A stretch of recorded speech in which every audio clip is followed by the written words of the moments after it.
Shalom, shalom, shalom, shalom. Balinga mikati na nkolo Yesu Kristo, mokonzi na lola. Apambola, apambola, apambola, esika ezwami bino. Kolandisa mana ngonga. Nini oye epesameli moko na moko. Na bipai bamboka ezwami bango. Ezwami bino. Nzambe na lola amona bino. Mokonzi na lola apambola lisusu ya mingi koleka.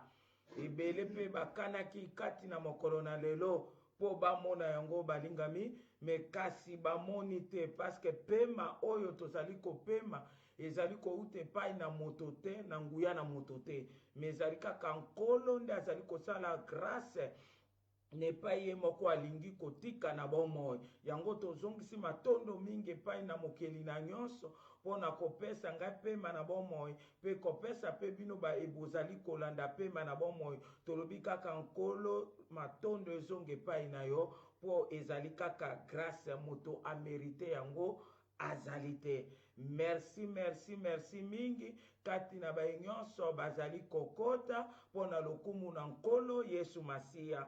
Wapamboli ezala ya ebele ya kofulukisama na double honneur epai na baye nyonso oyo bazali basali na Nzambe na bomoi. Na pamboli pe lisusu bandeko lisusu kati na nkolo Yesu Kristo bana na Nzambe nyonso oyo bazali kokota nkolo na lola aleka na komona bino bopambolama ya ebele koleka.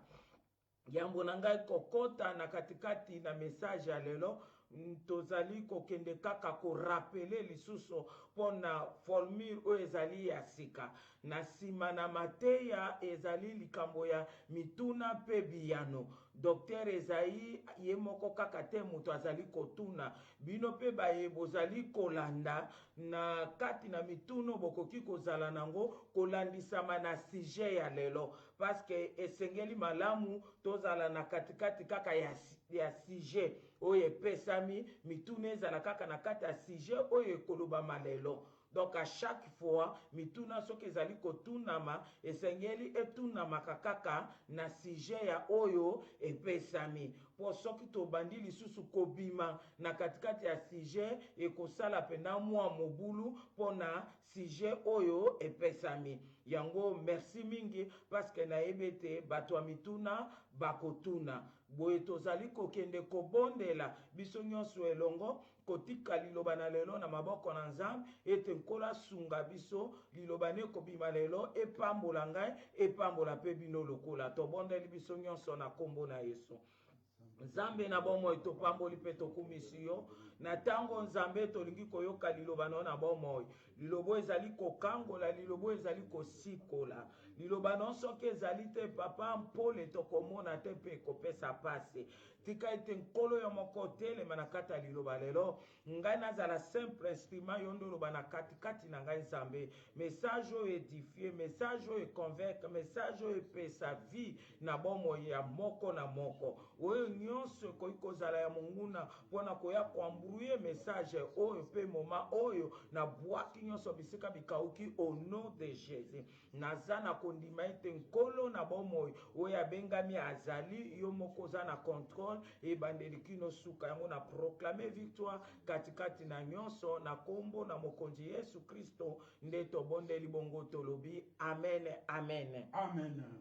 Kolo azwa lokumu balinga mikati na nkolo. Que Dieu soit loué bien-aimé dans le Seigneur. Sasa ipi tozali kokende kokota na mutuna likambo na biso. Nous entrons dans le vif de notre message de cet après-midi. Lelo mutuna likambo na biso elobami boye. Notre thème de cet après-midi est celui-ci. Bambeba ya kidiba. Les dégâts de la distraction. Bambeba ya kidima. Les dégâts de la distraction. Alléluia. Amen. Kidiba ezali eloko nini? Qu'est-ce que la distraction? Kidiba ya liboso na lobete kidiba ezali bozangi bokebi. La distraction est simplement qu'un manque d'attention. Alléluia. Amen. Kidiba ya mibale na ye koloba boye. La deuxième distraction, je dis ceci. Na lobete ezali kobalusa esprit ya moto na likambo ezalaki ya motuya mpe kosalisa ye oyo esengelaki te na ntango wana. C'est détourner simplement l'esprit d'une personne par rapport à ce qui était important et lui faire faire ce qui était inutile. Alléluia. Amen. Bien-aimé kidiba ezali molimo mobimba. Bien aimé, la distraction c'est tout un esprit. Ezali molimo oyo ezali kouta epai na Nzambe C'est un te. esprit qui ne vient pas de Dieu. Tango yo ozali komona ete tango nyonso ozali kozanga bokebi, À chaque fois que tu vois que tu es distrait,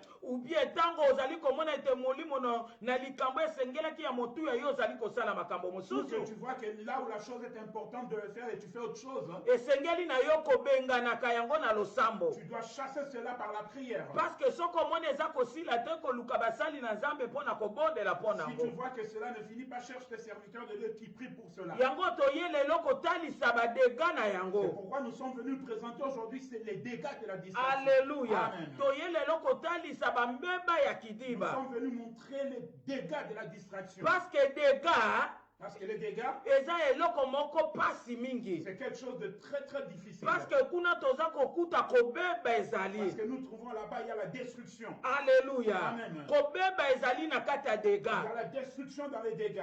Boya moto amema yo na kati ya distraction. Refuse qu'une personne t'amène dans la distraction. Komitika te moto amema yo na Ne distraction. laisse personne t'amener dans la distraction. Kolinga pe te molimo wana ezala na kati na Et yo. n'accepte pas non plus que cet esprit soit en toi. Parce que molimo oyo ya kidiba Parce que cet esprit de distraction, eyebi interdit te. il ne connaît pas d'interdit. Ntango yango ezali kokota na action na kati ya bomo ya moto, Lorsque cet esprit entre en action dans la vie d'une eyebi personne, epekiselu ça ne te, connaît pas de limites. eyebi monene, eyebi gravité ya fitiri te na likambo yo Et kosala. ça ne connaît pas la gravité du futur dans ce que tu feras. Alléluia. Amen. Parce que molimo wana eyebi monene ya fitiri ya likambo oyo ozosala Parce te. que cet esprit ne connaît pas la grandeur du futur de la chose que tu fais. Yango emonaka kaka le présent. Parce que ça ne voit que le présent. Parce que molimo oyo ezali koaveugle moto. Parce que cet esprit aveugle que l'homme. Alléluia. Amen. Bien-aimé, molimo eza molimo mabe Cet distraction. esprit, c'est un mauvais esprit, la Yango distraction. lelo toye kotalisa badega bambeba na C'est yango. pourquoi aujourd'hui nous voulons parler concernant les dégâts de cet esprit. Omoni bambeba oyo ya kidiba Tu vois les dégâts de cet esprit, ezali lokola orage. c'est comme un orage. Orage ntango ezali kosalema Lorsque l'orage est en train de souffler, okomona bamefe nango. tu verras les dégâts de cet orage. Alléluia. Amen. Ezali kopikola bandako, Ça soulève les maisons, ezali kopikola bapont, ça déracine les ponts. ezali lokola passage ya armée oyo etiki dega na kati. C'est comme un passage d'une armée qui a laissé des dégâts dans un pays. Okomona bapassage wana ya armée, okomona ete bato bazali kokufa Tu pe verras- ete kosalema. Tu verras après le passage d'une armée, il y a des gens qui meurent, il y aura beaucoup de pertes. Bilembo mpe ya nzoto mosusu ezali kolongwa na kati ya bomo ya Il y a bato. aussi des parties de corps des hommes qui vont tomber. Ezali lokola destruction oyo tozali koloba dega ya distraction. C'est comme la destruction dont nous parlons ici, le dégât de la Nakoki distraction. kokamata exemple moko Je boye. peux prendre un exemple. Moto na katikati ya motuka. Une personne dans sa voiture, Omoni na tango wana problème ne ezali ya kokumba motuka pe kokende siko ya azali en kokenda. ce moment, il est en train de rouler. Son problème, c'est de rouler, d'arriver à Mais bon port. soki moto oyo akoti na kati ya kidiba, Si cette personne entre dans la distraction, akoyeba te ke motuka esalaka accident. il ne saura plus que la voiture peut faire un accident. Akoki koyeba lisusu te ke motuka pe ekoki kozala cercueil mpo na bomoi na Elle ne ye. saura plus que la voiture peut être un cercueil pour sa vie. Okomona moto abimisi portable abandi C'est kosolola. vrai que la personne sort son téléphone portable, commence à parler. Etango accident kosalema omona moto azwi destruction. Et vous verrez, lorsqu'il y aura l'accident, la personne sera détruite. Wana ezali badega ya distraction. Ça, ce sont les dégâts de la distraction. Nakoki mpe kozwa lisusu exemple Je mosusu. peux prendre encore un autre exemple. Okomona ntango mosusu bamama ndenge tolambaka. Vous verrez les moments comme lorsque nous préparons. Na moma wana esengeli na yo otia makanisi na En kolamba. ce moment, tu dois plonger tes pensées dans la préparation. Lokomona oyo aza na molimo ya kidiba, Tu verras la personne qui est distraite, en même temps aza kolamba, en même temps qu'elle prépare, en même temps azali kolanda filme na télévision. et dans ce même temps, elle suit un film à la télévision. Okomona ete asi akoti na kidiba. Et vous verrez qu'elle est déjà entrée dans la distraction. Akoya kopapumuka bosolo deja biloko esi Elle va eziki. sursauter, il y a déjà l'odeur et la nourriture est cramée. Alléluia. Amen. Lelo tokotala bambeba, batu oyo basalaki bambeba, bamonaki basaki distraction, bambeba nini ekomelaki bango. Aujourd'hui, nous allons voir les personnes qui sont tombées dans la distraction. Qu'est-ce qui leur est arrivé comme reprise en en retour. Pe na batango nini yango. Et quel moment aussi. Alléluia. Amen. Wana tozali kokende na premier point. Là, nous partons à notre premier point. Ezalaki na tango ya bitumba. C'était à une époque de combat. Wana tozali na 1er roi chapitre 20, le verset 1, le verset 16, le verset 20 à 21. Amen. Alléluia. Amen. La zongeli na ngonga ya bitumba. Pendant le combat. Tozali na 1er roi chapitre 20, le verset 1, le verset 16, le verset 20 à 21. Amen. Alléluia. Amen. Wana tozali komona Ben-Hadad. Là, nous voyons Ben-Hadad Elongo na batu na ye. et ses troupes. Makomi na Nzambe elobi boye. La Bible nous dit ceci. Ben-Hadad aye kosiege na kati ya Syrie. Ben-Hadad est venu siéger en Syrie. Elongo na batroupe na ye lokola 32 rois. Avec ses troupes, y compris 32 rois. Bazingeli Samarie. Ils ont entouré Samarie. Baye na bibundeli Ils na sont venus bango. avec leur armement. Ezalaki na moment ya bitumba C'était au balingami. moment de combat. Tozolobela les dégâts de la Nous distraction. parlons concernant les dégâts de la distraction. Balingami tala likamba kokamwa. Bien-aimés, voici ce qui est arrivé. Soko tangi na verset Si 16. vous lisez au verset 16, Okomona ete bato oyo Ben-Hadad na bato na ye bayaki Ben-Hadad etumba. avec ses troupes qui étaient venues au combat, Boye na ngonga moko boye. à un moment donné, Na midi bango babimi nano. à midi, ils sont sortis. Bakei kovanda na ndako moko. Ils sont partis habiter dans une maison. Bible elobi ete babandi komela Ils ont masanga. commencé à boire l'alcool. Ben-Hadad na bato na ye babandi komela masanga. Ben-Hadad avec ses gens ont commencé à boire. Balangwi Ils bien-aimé. se sont saoulés. Okotala ete na verset 20 à Et 21. vous verrez au verset 20 à 21, Babetaki bango na ndenge ya kosakana ils ont te. été écrasés d'une manière terrible. Akabe abomaki bango na ndenge ya kosakana Akab te. les a tués sérieusement. Kwake Ben-Hadad akimaki na ndambo ya bato. Quoique Ben-Hadad s'est échappé avec un Me petit bato nombre de gens, ebele bakufaki mais mokolo la wana. majorité sont morts ce jour-là. Epi bezoloba bamisusu Et la bakimaki. Bible nous dit que d'autres ont fui. Akabe abotoli bambalata na bango. Akab leur a pris tous leurs chevaux, Azwi lisusu bamakalo na a bango. pris tous leurs chars. E makomi na Nzambe elobi defete ezalaki ya monene Et la koleka. Bible nous dit qu'il y avait une défaite terrible pour Ben-Hadad. Balingami botala bino moko distraction Mais de vous gars. voyez comment la distraction a agi. Comment na moment ya etumba bino bokoki kokende komela masanga mpe kolangwa. Comment expliquer au moment de combat vous pouvez aller vous saouler. Batiki makambo ya bitumba. Ils ont arrêté de se combattre. Esprit na bango edetourne na masanga. Leur esprit a été détourné par l'alcool. Bazoye bagravité ya komba Ils ne voyaient te. pas la gravité du Yango combat. ebele bakufaki. C'est pourquoi beaucoup sont morts. Mpe Akabe abotolaki biloko na bango ebele. Akab les a pris tout ce qui leur appartenait. Ndeko molingami kati na nkolo. Bien-aimés dans le Seigneur, Keba na dega ya distraction. attention aux dégâts de la distraction. Na kati ya Quand bitumba. pendant le combat, Ndenge nini na kati ya bitumba moto akoki komela nzondondo. comment dans un combat quelqu'un peut se saouler? Ndenge nini moto akoki komela lontoko. Comment quelqu'un peut boire l'alcool indigène? Ndenge nini moto akoki komela bavinyo. Comment quelqu'un peut prendre du vin? Milango esilisaka makasi. Être sous l'eau fait perdre la force. Alléluia. Amen. Milango esilisaka makasi. Lorsqu'on est saoul, ça fait perdre la force. Yango moni échec ezwaki C'est bango. pourquoi il y a eu l'échec. Yango kufu eyelaki bango. C'est pourquoi la mort est venue. Yango bakimaki. Et ils ont fui. Yango perte esalamelaki Il y a eu bango. la perte dans leur camp. Destruction esalamelaki La bango. destruction leur est arrivée. Ruine eyelaki bango. La ruine leur est arrivée. Mpe babotolaki bango bambalata na On bango. leur a pris tous leurs chevaux. Lelo Ben-Hadad aza te. Aujourd'hui, Ben-Hadad n'existe plus. Lelo basirien batroupe na ye baza Et te. les troupes syriennes aussi Me n'existent Nzambe plus. ayeli ngai no liloba na pokwa Mais lelo. Dieu m'a mené cette parole pour moi. Kosakanaka te na moma ya komba. Ne blague pas pendant le combat. Parce que ntango ozali kosala likambo mosusu. Parce que lorsque tu fais une autre chose, Et pourtant ke na moma wana bitumba et eyeli yo. pourtant le combat est là déjà présent, Zala siri ke badega ekoya. t'assure qu'il y aura les dégâts qui vont venir. Po ete bitumba eyeli yo. Parce que le combat qui t'est arrivé Eye po esakana na yo n'est te. pas arrivé pour blaguer avec toi. Eye po esakana na yo N'est te. pas là pour blaguer avec toi. Soki satana. Si Satan, Soki baméchant. s'il est méchant, Soki makambo nini yango. peu importe quoi, Eye po na kosakana il te. n'est arrivé pas pour blaguer. Eye po na bitumba. Il est venu pour le combat. Alors soki yo tiki kozala concentré Alors nango. si tu arrêtes d'être concentré concentrer sur ça okomi kosala makambo mosusu et faire des choses dégâts ekoya ya alors il y distraction. aura des dégâts qui viendront à cause de la Alléluia. Amen. Parce que Jean chapitre 10 le verset 10 a elobi boye. Amen.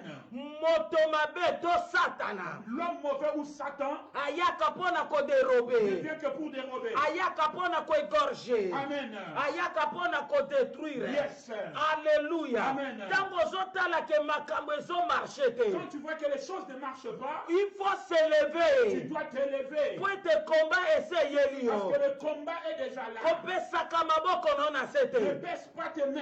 Parce que okodimine force na yo. Parce que tu dois diminuer ta Milango force. oyo nazwa yango image ya kokitisa maboko. L'ivresse que je parle ici, c'est l'image de baisser les mains. Ntango combat Lorsque eye. le combat arrive, Yo bandi kaka kolelalela. tu commences à pleurer. Ozali kolongola hauteur ya puissance na Tu yo. enlèves l'auteur de ta puissance. Ennemi akokota pe na baparametre nyonso akodétruire yo. L'ennemi entre dans tous les paramètres et te Po détruit. oza déjà kosaffaiblir. Parce que tu es en train de t'affaiblir. Soki aza na besoin kozwa héritage na yo akozwa S'il yango. veut prendre ton héritage, il le prendra. Lokola kaba azwaki bachar mpe bachevaux ya basyrien. Tel qu'Akab avait pris les chars et les chevaux des Syriens. Soki ennemi ayaki mpo abebisa finance akobebisa Si yango. l'ennemi était venu pour détruire les finances, il le fera. Soki ayaki mpo akaukisa yo akokaukisa S'il yo. était venu pour te sécher, il le fera. Soki ayaki mpo ayiba baintelligence na yo akoyiba. S'il est venu pour voler ton intelligence, il le fera. Soki ayaki mpo atia vie na yo ezonga nsima S'il akozongisa est venu yango. pour faire reculer ta vie, il le Parce que fera. na combat oza Parce que distrait. pendant le combat, tu es Akosala distrait. pillage na kati ya vie Il na yo. fera le pillage dans ta vie. Na baparametre nyonso Dans tous to. les paramètres. Soko omoni etumba ye il faut Si tu kotelema. vois que le combat s'engage, tu dois te lever. Soko otelemi te ndeko Si tu molingami. ne te lèves pas, bien aimé, zala sur ke bambeba kidiba ekolanda sois yo. sûr que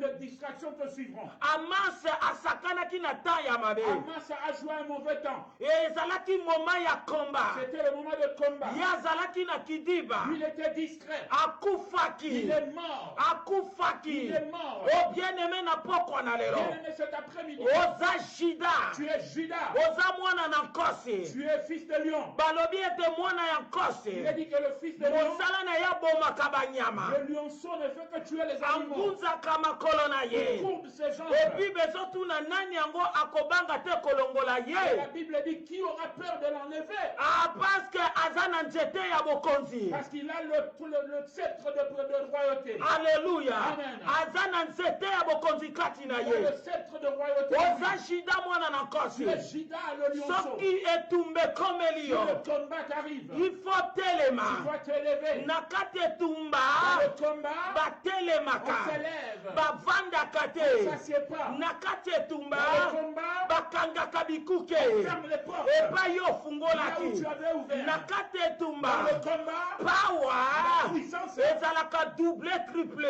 doublée, triplée. Na kati ya bitumba. Dans le combat, Il faut koma lisu tu flamme. dois être une flamme. Alléluia. Amen. Na kati ya bitumba. Dans le combat, Il faut mbatisa lisu vie de tu dois prière. élever le niveau de la prière. Alléluia. Amen. Na kati ya bitumba. Dans le combat, Esengeli lisusu aza rempli na puissance du tu combat. dois être rempli de la puissance du Na combat. kati ya bitumba. Dans le combat, Esengeli bibundeli ya molimo epela tu lisusu. dois briller avec le feu. Esengeli Tu otala na kati ya bibundeli ya molimo na yo. dois voir avec les armures spirituelles. Amiri nini yo kwaisaki yango. L'armure tu as fait tomber. Alors na kati ya bitumba. Alors dans le combat, Ekopapumusa yo ça va lisusu. te réveiller. Okolokota lisu amiri Tu wana. vas ramasser cette Po armure otia yango lisusu na et kati na le yo. remettre dans ta Et vie. puis on avance Pour avancer na katikati ya dans la prière. prière. Parce que na Parce que combat, dans le combat, prière yindaka la lisusu. prière augmente. Na kati ya Dans le combat, combat, epepelaka le lisusu. feu brille. Na kati ya Dans le combat, combat, force énergie la asikeyaka. force d'énergie est Na kati renouvelée. ya Dans le combat, combat, kotika te. n'arrête pas. Po mbeba kidibe koya. Parce que les dégâts de la distraction viendront. Po bo bayeli yo etumba baza na blague Et te. ceux qui sont venus te combattre ne blaguent pas. Batondisami mpe na nguya na Ils sont bango. aussi remplis de leur Baye force. mpe na babibundeli na Ils bango. ont aussi leur force avec leur armure. Alors oyo yo il faut ezala double Alors triple. c'est que toi tu dois être doublé, Parce triplé. que aza kati no leki aza na Parce que mokili. celui qui est entré plus que celui qui est dans le monde. Esengeli Tu kotelema. dois t'élever. Esengeli Tu dois kotelema. t'élever. Parce que ennemi Parce que atelemi. l'ennemi s'est est élevé, bakuna les batelemi ennemis sont élevés. yo mpe fo telema Toi aussi, tu dois t'élever. moto oyo avandaka na komba Celui qui est assis dans le combat, oyo atelemi aganyaka celui qui ye est debout le vaincra. alleluya Amen. parce que na kati ya komba Parce que dans le combat, soki oza faible si tu es faible, bakodepouye yo on va te dépouiller. bakobebisa Tu yo seras détruit. bakoleko na force On va te dépasser par la force. bakoabattre On yo va t'abattre. bakobotola biloko na On yo va te priver de tout ce que tu as. ce soir Ce soir, nzambe azolamusa moto moko Dieu réveille oza quelqu'un. wana ozolanda Tu message suis ce message. ozomona bisika nini ezomarshe Tu vois te là où ça ne marche pas. bisika mosusu ezalaki komarshe Là où ça marche. et voilà maintenant tout noir Voici maintenant nyonso mulili. nyonso ekomi molili Tout est devenu noir. arrete ya kolela Arrête de pleurer. arrete ya kose plaindre Arrête de te plaindre. plus ozolela Plus tu pleures, plus oza kose plaindre plus tu es en train de te oza plaindre. kosafaiblir Oza kolemba. oza kolemba bien En aimé train de t'affaiblir. intensité ya hauteur ya pawa no ezokita L'intensité de la puissance de combat s'affaiblit. e bayini bazomata likolo na yo L'ennemi monte sur toi. yango bible lelo eyeli biso liloba C'est pourquoi la Bible nous amène la parole. e bambeba ya kidiba Les dégâts de la distraction. oza na kati etumba na ntango Tu es oyo dans le combat en ce moment. nayebi te bien Je aimé ne sais pas. soki na domaine Si nini c'est dans quel soki domaine. na kati ya couple na Si yo c'est dans ton couple. soki na mosala Si c'est dans le travail. soki na business Si na c'est yo dans ton business. soki na likambo nini na klase na Je ne yo sais pas dans n'importe quel problème ou dans tes études. nayebi te bien Je ne aimé sais pas, bien aimé. mais ce soir Mais ce soir, liloba nzambe la ye parole de Dieu est venue. avant que mbeba kidibe yela Afin que yo les dégâts de la distraction t'arrivent. fixe miso na yo na kati ya guerre wana Fixe tes yeux dans cette guerre. telema Lève-toi. bunda Bats-toi. le lion de la tribu de Juda aza na ngambo na Le nom yo de la tribu de Juda est de ton côté. le grand oyo babengi mpongo monene azali Celui qu'on appelle le grand aigle est vivant. ayo oza aiglon Toi, tu es un aiglon. telema Lève-toi. aza na ngambo na Il yo est de ton côté. alleluya Amen. wana tozokende na deuxième point Là, nous basculons directement dans le oh domaine. bien aimé awa tokoti na domaine ya sexualité Là, nous entrons dans le domaine de la ya sexualité. deka C'est un dégât. deka ya kidiba Dégât de la distraction. toyebi Et sexualité nous connaissons la eza sexualité. liye na union ezosalema ya bokangisi na mwasi na mobali toyebi Il y a yango l'union entre l'homme et la femme. Nous connaissons e cela. toza kokende kozwa exemple Et nous prenons un exemple. ya ndeko na biso mbeba ya kidiba C'est quelqu'un est tombé dans les dégâts de la makambo distraction. nini ye afutaki Qu'est-ce qu'il avait payé? bien aimé liloba nzambe eza Bien aimé, kokita la parole de Dieu est en train de ata descendre. tokolobela david Même si nous parlerons de mais David, david asa mais kufa David est déjà mort. ekoki kozala Ça yo peut être toi. ekoki kozala ngai Moi aussi. yango message ya mbeba ya kidiba C'est ye pourquoi le message de dégâts de po la olongwa na distraction est venu. kidiba Que tu sortes de la po distraction. soko olongwe te Parce que si tu ne sors pas, bambeba il ezali y a des dégâts. yango eza na 2 samuel chapitre 11 Amen. wana tokokuta lisolo wana ya ndeko na biso david Là où nous rencontrons l'histoire de David. me ngai naza na besoin kaka ya verset 1 à 5 Yes. bible eza koloba mokolo moko david La Bible nous dit un jour David. olie yakende na mosala ya Il bitumba est allé au combat. ye atikalaki na Il ndako est resté à la olie maison. avanda mpe afukama Il est abondela resté en train de prier. te yakei na balkon na Non, ye lui il est monté sur son miso balcon. ezokenda de gauche à Ses droite yeux ont regardé gauche ekei droite. kokita na miso na ye na ndako ya Et voisin ses yeux sont tombés dans la maison du ezalaki voisin. na mwasi moko ya kitoko Il koleka avait une belle femme. ye wana bandaki Elle kosukola était en train de se e baigner. voilà distraction ekoti Et ndeko la na biso distraction est david entrée dans David. abandi Il kolula a commencé à envier. posa ya mabe ekoti Les kati na mauvaises ye pensées sont entrées en lobi lui. nango abengi bato na Et ye il appelait ces gens. tokende kotuna information mpo na mwasi oyo Renseignez-vous sur cette femme que j'ai vue. oliela ngai Et eyano amenez-moi la réponse. bayeli ye On eyano lui a donné la réponse. balobi ete eza Il a betsheba dit qu'elle s'appelle Bathsheba. azali mwasi ya kapiteni ya mosali na yo Elle est la femme de ton capitaine d'armée na nkombo ya qui uri s'appelle Uri. oyo akei etumba Celui qui est parti au combat contre baamonite contre les Ammonites. olie david asuka wana Et que David s'arrête là. tala sexualité ndenge eza komema Regardez moto comment la sexualité amène cet homme. obokende kozwela ngai ye Allez la chercher. bakei kozwa On est batsheba parti chercher Bathsheba. atamboli na batsheba Et il a sorti la couche avec mpo na ye Bathsheba. akanisaki Vous lui esili croyez que c'était fini. esima kei kose Il est purifie parti se purifier. masumu ya yanko. Oh, péché. Masumu yanko. Amen. Oya zoyeba ki asali Il mabe. a péché consciemment. Alléluia. Amen. Eleka ki Ça ne boyete. peut pas passer. Bathsheba lobi na komi na zemi. Bathsheba lui a dit, je suis Etoyebi lisolo et nous wana. connaissons la suite. Ndenge nini David abomaki mobali ya Comment Bathsheba. David a fait tuer son mari. A récupéré Il a Bathsheba. récupéré Bathsheba. Tala likaba sexualité. Regardez le problème de la Bien-aimé sexualité. tozolobela David. Bien-aimé, nous parlons de David. Mais David Mais akufa. David est déjà mort. David asakufa. David est déjà mort. Zamba yelinga na yo liloba. Dieu nous amène séparés. toi et moi. Attention na domaine ya sexualité. Attention dans le domaine de la À cause sexualité. ya ba plaisir à quelques À minutes. cause des plaisirs qui durent quelques minutes. Okomema bomo inona Tu pasi. vas envoyer ta vie dans Po l'empourement. bambeba ya kidiba ikoya. Les dégâts de la distraction viendront. Alléluia. Amen. Alléluia. Amen. Soki totali na 2 Samuel chapitre 12, le verset 10. Amen. Prophète Nathan ye koyebisa Le ye. prophète Nathan venu lui dire, Likambo ya salite oyo sali. c'est bêtise que tu viens de faire. Kobanda lelo nzambe alobi na yo. À partir d'aujourd'hui, Dieu t'a dit, Mopange kolongwa te na kati ya ndako na le yo. paix ne s'éloignera pas de ta maison. Mopange kolongwa te na kati ya ndako na Le yo. paix ne s'éloignera pas de ta Po maison. oméprise nzambe na Parce que bomoi. tu as méprisé Dieu. Otamboli na mwasi ya bato. Tu as couché avec la femme de Dieu. Okomisi ye mwasi na Tu yo. as fait ta femme. Bien-aimé ntango bazoloba mopange kolongwa te na Bien-aimé, ndako na lorsqu'on dit que le paix ne s'éloignera pas de ta zwa maison, yango na 2 dimensions. prends ça dans deux dimensions. Ekoki kozala na Yes. ndako esika biso Ça peut être à la tolalaka. maison là où nous nous couchons. Ekoki mpe kozala na kati ya vi na Ça yo. peut être aussi ta vie normale. Alléluia. Amen. Alléluia. Amen. Alléluia. Amen. Punition ya liboso. La première punition, Voilà maintenant zemi o Bathsheba azalaki nango. la sainte qu'avait Bathsheba, Nzemi wana elongwe. la sainte est partie. Mwana wana akufi. L'enfant est mort.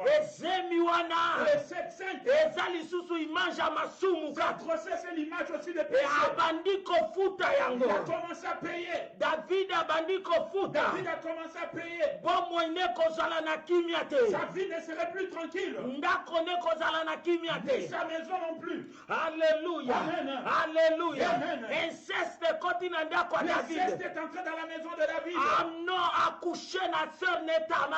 Amnon est sorti avec sa sœur Tamar. Nyonso neutaki na sexualité ya papa. Tout ça venait de la sexualité de David. Viol esalemi na ndako ya Le viol David. est entré dans la maison de Quelle David. humiliation. Oh, Soukabo Sambulu. Oh, quelle Oh, humiliation. Soukabo Sambulu. Esili pe bongo Ça ne s'est te. pas arrêté là. Absalom lisusu mwana David. Son fils Absalom, Asali règlement de compte. il a fait règlement de compte. Abomi Amnon. Il a tué Amnon, Oyo aza frère na qui ye. est son frère. Maître koti assassinat na ndako ya David.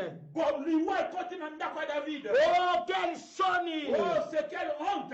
Alléluia. Amen. Esuki mpe wana te. C'est pas arrêté bino là. moko bozoyoka sexualité ya minute ya kotanga ndenge ezokute cher na vie ya Vous David. entendez la sexualité de quelques secondes, comment ça coûtait cher à la vie de Tala David. bambeba ya kidiba Regardez les dégâts de la à distraction. cause ya sexualité. À cause de la sexualité. esuki mpe bongo Ça ne te. s'est pas arrêté là non plus. Absalom mwana David Absalom, le fils de David, asali coup d'état na tata il na a fait un ye. coup d'état à son père. alongoli tata na ye na Il a kibokoti. fait sauter du trône. aye kovanda na trône ya Il tata est na venu ye. s'asseoir dans Bokonza Tata. Voilà maintenant David aza kobima Voici maintenant David qui sort. liboso ya bato nyonso. Devant tout le monde. azotambola makolo ngulu. Il marchait pieds nus. afiniki elamba de longe. Couvert d'un habit sur les azolela.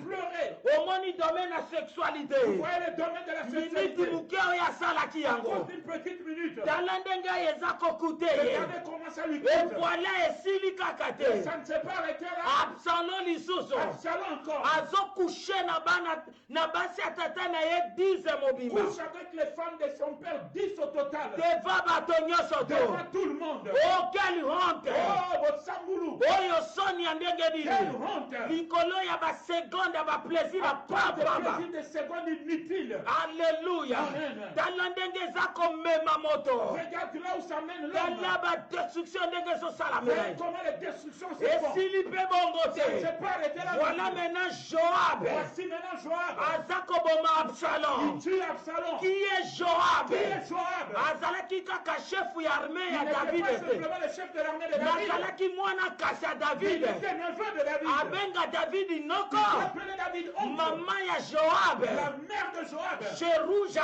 Jérusa, azalaki sœur propre à c'était David. la sœur propre de Et David. voilà Et maintenant voici maintenant, Joab aza kokende koboma Absalom Joab mwana allait David. tuer Absalom, le fils de To David. comprendre déjà Nous comprenons déjà, cousin bomi cousin na ye. cousin tue son cousin. Bololo Oh, c'est la mère. bololo La mère. bololo La mère. bololo La mère. bololo mère. à cause ya mwa elengi moko boye ya baminite À akotanga cause d'un plaisir de petit temps. tala bambeba kidiba ya David. Regardez les dégâts de la Tala destruction de ndenge eza David. kodétruire. Regardez comment ça le détruit. Et voilà maintenant David a commis vieux. Voici David est devenu vieux. A commis Il est vieux. devenu vieux. Bazweli ye mwasi. On lui a trouvé une femme. Lokola alingaka basi ya Parce kitoko. qu'il aime beaucoup les jolies Me femmes. balobi ete akoka kosimba ye Mais te. il n'a pas pu le toucher. Nzoto ya David ekomi malili malili. David avait froid dans son O corps. batia couverture On lui ezosimba a mis des te. couvertures, ça ne marchait pas. David asimbi nzete. David a touché un bâton. Alléluia. Amen.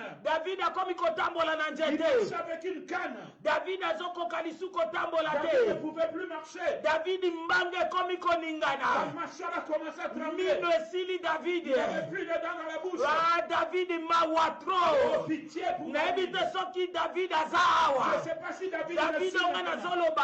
Mais David dont je parle, Ekozala ça ane. peut être Po Anne. eza mwasi. Parce que c'est une C'est femme. tout un C'est esprit. tout un esprit. Lokola kidibe esprits Comme la mobi. discrétion est Eza na sexité. ça n'a pas de sexe. Ekoki kozala mwasi. Ça peut frapper la femme. Ekoki kozala mpe mwana mobali. Ça peut être aussi un homme. David onga nazoloba. Mais David dont je Ekoki parle ici, kozala Jacqueline. ça peut être Jacqueline. David onga Mais nazoloba. David dont je parle ici, Ekoki kozala Toto. ça peut être Toto. David on nazoloba. Mais David dont je parle Ekoki ici, ata mosu Jean ça peut ozolandanga. être Jean, toi qui me suis. Ozomona. Tu vois Epai nini mbeba eza kosalema ya kidiba. comment les destructions de la distraction se font. Alléluia. Amen. Miso esili emilai. Là, il ne pouvait plus voir loin. Oh, miso komi flou. Il était flou maintenant ses yeux. Bogar esili Sa David. beauté est partie. Biso bengaka ngo kimolangala. Nous Ah, appelons ça la beauté. bogar esili Et il ye. n'était plus beau. Ah, po balobaka kiazaka bogari. Il était beau. À un moment donné, À un kosila. moment donné, ça finira. Oh, la belle. Oh, ma belle. Ozana ozolanda ngai Tu awa. me suis ici. Bakumisaka On yo. te glorifie. Mwasi kitoko. On te fait des fleurs belles. Mais un femmes. jour ekosila. Un jour, ça Biso finira. bengaka ngo ifoku soki aza mwasi. Alors, nous, on appelle dans la langue maternelle la beauté. Si tu es une femme, Ah, ekosila. ça finira. Misisi ekobima. Il y aura des nerfs sur ton visage. Baboto tozalaki nango na baage. La beauté qu'on avait à l'âge, hein, Na ndenge nakomi celle sikoyo. que je suis maintenant, Eza isu bongo ce te. n'est pas pareil. Ngai wana Je suis nazokende. en train de partir. Ngai wana Je suis nazokenda. en train de partir. Ngai wana Je suis en nazokenda. train de partir. Alléluia. Amen. Ata nalati ndenge nini. Peu importe si comment je Melongi m'habillerai, ekolakisa ke mais nazokenda. mon visage montrera que je suis en train de partir. Alléluia. Amen. David akomi maloba ezobima esu bien te. David était là, il n'avait plus de parole. Po akomi vie. Parce qu'il était vieux. Un moment À un donné, moment donné, tokokoma vieille. nous vieillirons. Maloba ekobima esu bien Il n'y te. aura plus de parole. Nazoloba eza réciproque. C'est réciproque. Ezala mwasi ezala Homme mobali. comme femme. À cause ya mwa plaisir ya sexualité. À cause du plaisir de la sexualité. Tala ndenge bambebaki dibe esali David. Voyez comment les dégâts de la destruction de l'homme. Alléluia. Amen. David akufa. David est déjà mort. Na bololo na motema. Avec l'amertume dans le cœur. David akufa na Il bololo. est mort dans l'amertume. Azwaki mia te na kati ya na bomoi na Il ye. n'avait plus la paix dans son âme pendant sa vie. Malgré ye akufaki. Malgré qu'il est mort. Na nsima na ye. Après lui, Salomo aboma Adonija. Salomon tue Adonisha. Ezokende Ça kaka. ne fait que pas avancer. Epe ezokende Les kaka. pères continuent à frapper. Malgré akei. Malgré qu'il est mort. Oh, na ekomona kembeba kidiba. J'ai vu que les dégâts de Na la domaine distraction, oyo ya dans le sexualité. domaine de la sexualité, Même ezokokei. même si tu es mort, Na nsima na yo. après toi, Ekoyindaka ça kaka. va faire des dégâts. Salomo abomi Adonija. Salomon tue Me Adonisha. bazalaki tata moko. Ils étaient même père. Tata na bango David. Mon père David. Esuki mpe bongo te. C'est pas arrêté. Salomo abomi Joab. Salomon tue Joab. Alléluia. Amen. Salomo abomi Joab. Salomon tue Joab. Alléluia. Amen. Nzoka Joab aza cousin ya Salomo. Joab était cousin. O mwana tata mwasi o mwana noko. Oh, celui-ci fils de nyonso na kati ya libota David malgré David akenda dégâts ezosalema kaka e alikama bien-aimé keba irréparable ezalaka na kati ya likambo oyo kao debu eza na kati ya likambo oyo lelo ebele babota babota na bato oyo bango bakanaka te likolo badega ya distraction bamisusu bakota mabala na badega oyo nyonso na bato bango bakanaka te likolo badega ya distraction alleluya ozolanda yango ozolela likolo ya distraction na yo okenda kokutana na féticheur alleluya yo noza ebemba kotelema okutana na magicien voilà mbeba ya kidiba po bosangani na ye na nzoto nazoloba likambo ya sexualité nazoloba likambo ya sexualité tomonaka yango ka physiquement mais ce soir il faut yeba yango esimbaka mpe na domaine spirituel oyo aza na mbadi 30 yo oza na mbadi 60 soko osangani na oyo ya 60 nesiko ozala na 30 okozala na 90 alleluya oyebi te bosokoma eloko moko domaine oyo edétruit bato bato ebele bakufa mpe bazokufa maintenant ozomona ngo ozolandanga maintenant voilà ozomona oza possédé na bamari de nuit na bafami de nuit ozoyeba te esika ezowuta likolo ya sexualité ozalaki na kidiba mais sikoyo mbeba ya kidiba ezofuta yo bamari de nuit mpe na bafame de nuit alleluya lelo okomi milelo na milelo alleluya okomi milelo na milelo yo mpe bankaki ya tonnerre eza kobeta na bomoi na yo ndenge ebetaka na bomoi ya David bankaki ekomaki kobeta baouragan eyaki baperturbation violente ezaki na kati ya vi na ye ezoya mpe na vi na yo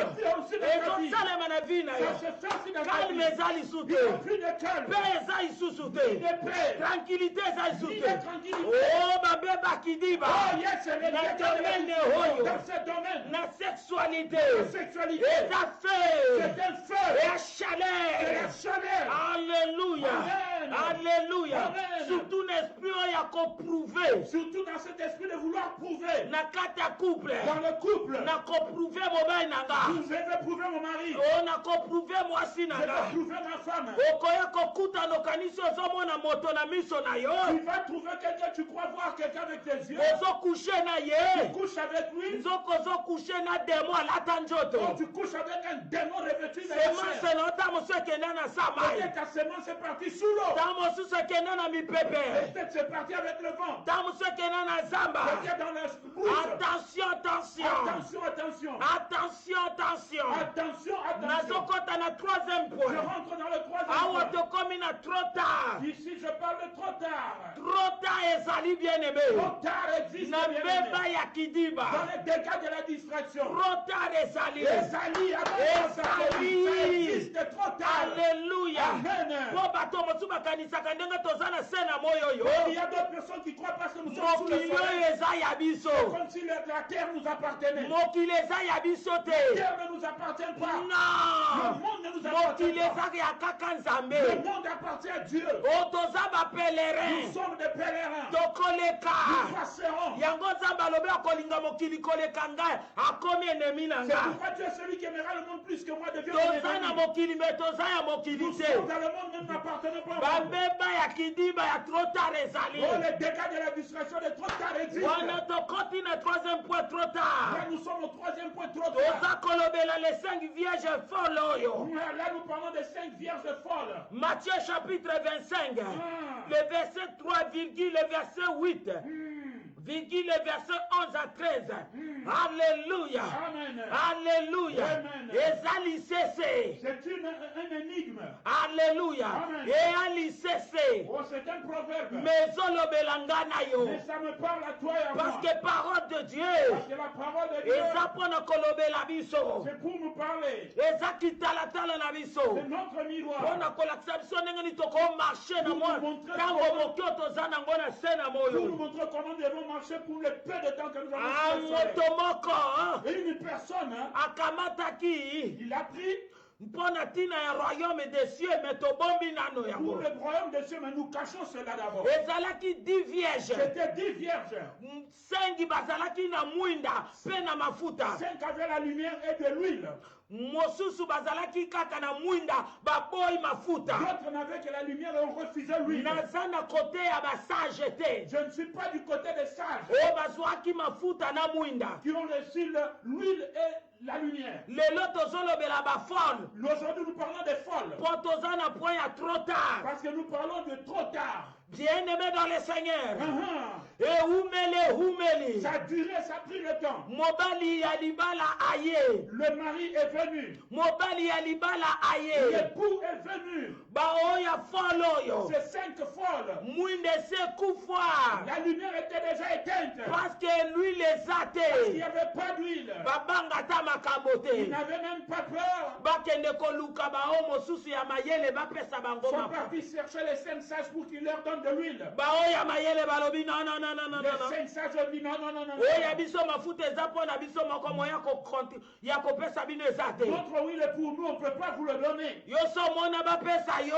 Tu as déjà vu qu'on te donne, hein? oyo eza liloba na nzambe eza mwinda. Donc on te donne la parole de Dieu qui est la lumière. moto akabela oyo yango mpo yatikala Et vide. quelqu'un te le donne et il reste vide. bateyaka yo moko nde sikoyo ozwa osalela. On prêche la parole car c'est à toi de prendre et à mettre en pratique. bango babanga makambo te bazoya kosenga mafuta. Eux, ils avaient le culot de venir demander l'huile. saint-esprit na ngai napesa mpo ngai natikala na Que je nini. te donne qu'un Saint-Esprit écravé comme moi. moma yango oyo message ezobima. Voici le moment, le message est en train de sortir. e mobali ya libala azwi boyo bazalaki ya Et maye. l'époux a pris ceux qui étaient prêts. akangi porte Il na a ye. fermé la porte. bango bazoyako bazangaki mafuta. Et ils venaient ceux qui n'avaient pas d'huile. kobeta porte ete mobali ya libala On afungola. frappait la porte pour que le ouvre. mobali ya libala alobi nazoyebisa bino solo solo. L'époux leur dira, je vous dis en vérité, nayebi bino je te. ne vous connais pas. nayebi bino Je te. ne vous connais pas. na suka na verset 13 bapesi biso conseil. À la fin, au verset 13, il nous est conseillé ceci. balobi veye Veillez, mpo boyebi mokolo te mpe car vous ngonga ne te. connaissez ni l'heure ni le temps. bien-aimé ndenge totambolaka na mokili awa. Avec tel que nous marchons sous le soleil, totambolaka na biloko nous mibale. marchons avec deux choses. mwindo eza image ya parole de Dieu. La lumière qui est l'image de la parole de Dieu, l'huile eza le Saint-Esprit. l'huile qui est le Saint-Esprit. tala bafolo oyo baza na parole sans Saint-Esprit. Regardez ces fois dans la parole et sans le Saint-Esprit. eza pratiquement C'est impossible. pratiquement impossible. parce que parole de Dieu marchaka na Parce que Saint-Esprit. la parole de Dieu marche avec le parce que Saint-Esprit. le Saint-Esprit est là pour glorifier le nom de Jésus. Parce que le Saint-Esprit est là pour glorifier le nom de mpe Jésus. molimo santu nde azotatola ke toza ya na Et c'est nzambe. le Saint-Esprit qui proclame que nous sommes de et Dieu. ce jour-là ntango mobali ya libala akoya tokochange lolenge molimo na nzambe akotransforme biso mpo na komata na mobali. Amen. Et c'est ce Alléluia. que l'époux viendra, c'est le Saint-Esprit qui nous transformera pour monter avec l'époux. bango bazalaki na wile Et te. ils n'avaient pas d'huile. bamonaki mokili eza ya Vous bango. voyez que le monde leur appartient. kolobaka kaka liloba na nzambe. De parler simplement la parole de Dieu. le Saint-Esprit aza Pas te. de Saint-Esprit. sans vie. Sans vie. sans vie. Sans vie. oyo bango bazalaki koloba ezalaki oyo bango bazalaki kosalela te. C'est qu'elles étaient en train de prêcher, mais elles ne le mettaient pas en pratique. Alléluia. Amen. bango mpo na bango ata basali masumu ezolobela bango eloko Pour te. elles, même si elles prêchaient, ça ne leur disait rien du tout. parce que l'huile ezalaki Parce qu'il n'y te. avait pas d'huile. parce que le Saint-Esprit nde akonvrekaka biso na bapeshe. Parce que c'est le Saint-Esprit qui nous convainc de pécher. sikoyo bazoya me mobali yango yesu te. Maintenant, il venait, mais cet époux-là, c'est Jésus. nayebi bino Je te. ne vous connais pas. porte alo lekangami. La porte des cieux est fermée. Alléluia. Amen. bible ezoloba na biso tozala prêtre. La Bible nous dit, soyez prêts. Alléluia. Amen. Esengeli tozala prêtre. Nous devons être prêts. Alléluia. Amen. Mokanda na Nzambe na Hébreu chapitre 3 verset 15. Amen. Elobi lelo soko yoki mongongo na ye. Kokanga motema te. Il est écrit aujourd'hui, si tu entends ta voix, n'endurcis pas ton cœur.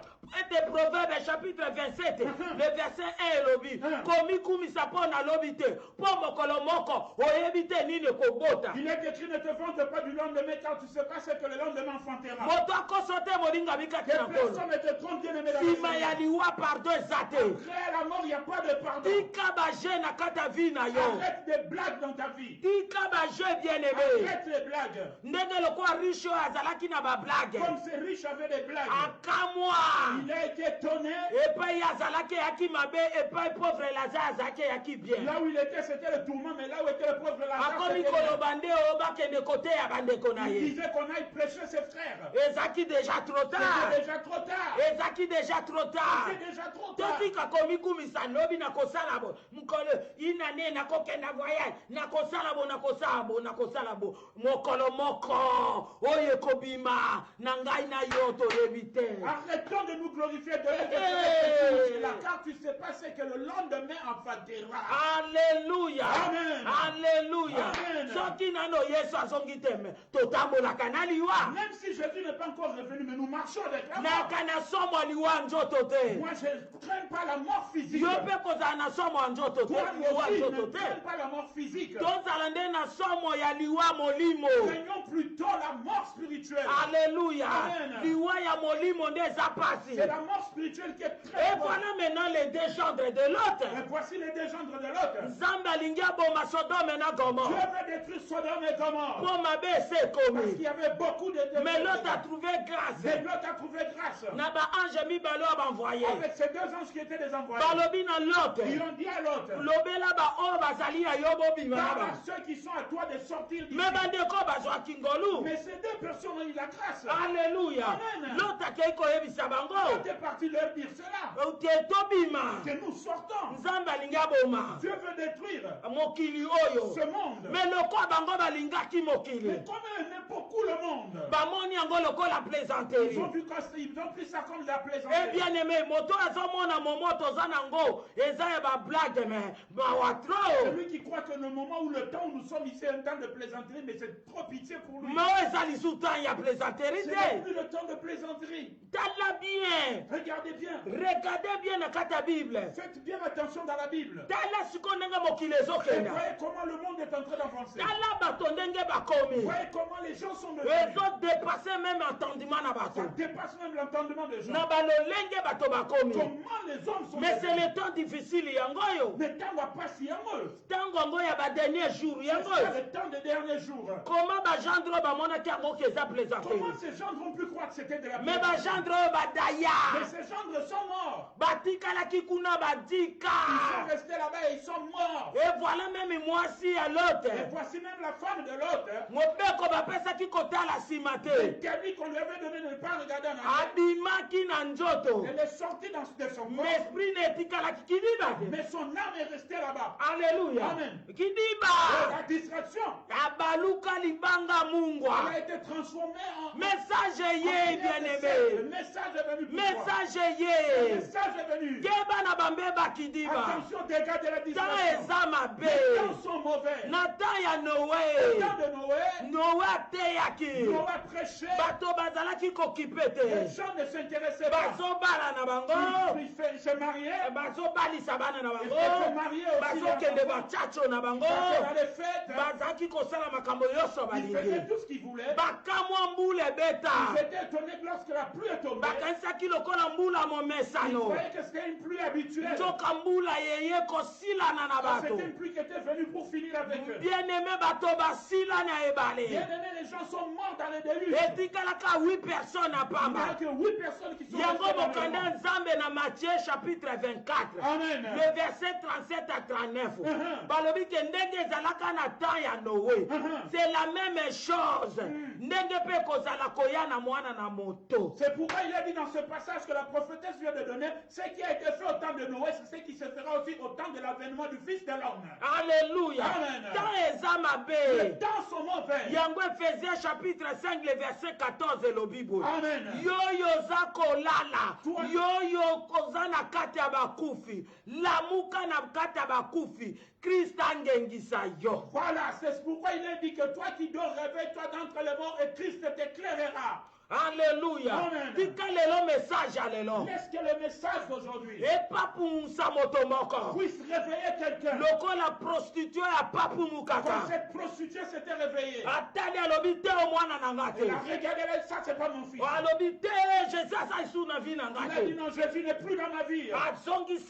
bazongiselaki ye On lui mwana. a remis son enfant. Zongisa Yesu. Remets Jésus. Zongisa mafuta. Remets l'huile.